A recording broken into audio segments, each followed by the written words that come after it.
What do you think made your company successful in the past? It's the easiest question in the world to answer. It's the people.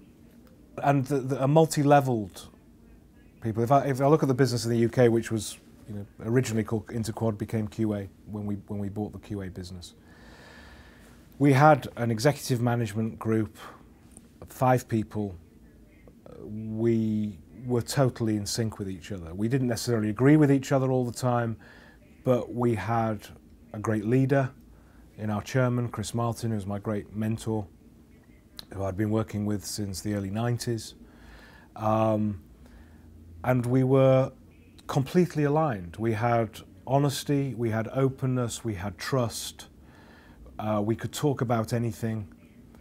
And that was very much seen and reflected within the rest of the organization. And we built that type of approach within the next layers around a flat structure.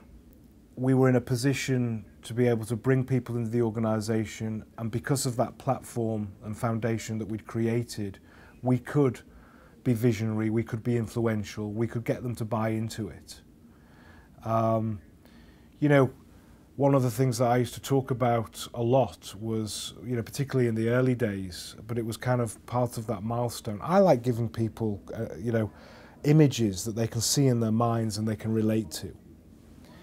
That we were a business that was at the bottom of the mountain. The mountain was the market, and we were climbing it, and we were going to reach the top. And when we reached the top, we were going to stick our flag on there, and we were going to look down at everybody else around us, and we were going to survey what we'd achieved. And that was the kind of visualization that we created, and we brought people into the business, and they came in and they understood the type of team approach, a lot of hard work, but a lot of fun as well, They understood that within that business, the relationships between people were really important. And all of that excitement and energy and all those positive factors, they reflect on everybody else. They reflected on our partners and our suppliers. They wanted to do business with us. They reflected on our customers, because we were the fastest growing thing. Everybody loves to jump on the back of the fastest growing thing. Success and lack of success is contagious. The more successful you are, the more successful you become. It becomes a self-fulfilling prophecy. In the same way, when there isn't the performance that you want, unless you do something very different to change that and to arrest that, then again it becomes a self-fulfilling prophecy.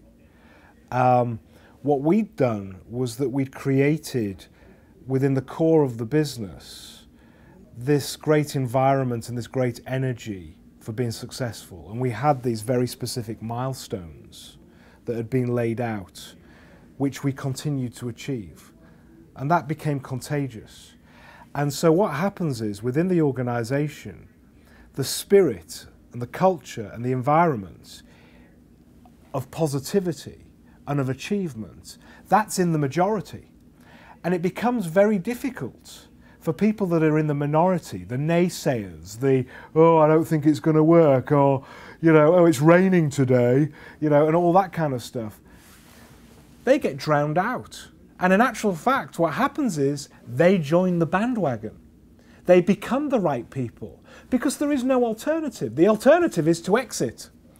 Go and work somewhere where there's a bunch of people who, sitting there like this, and not enjoying it, and not being part of it, and not being challenged by it. Okay, and the business has to create the right environment for people to do that.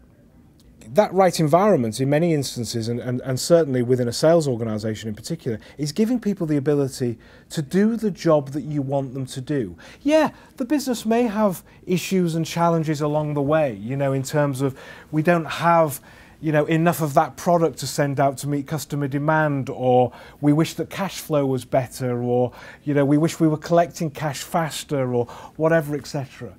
But that's noise. That's stuff that just has to be handled.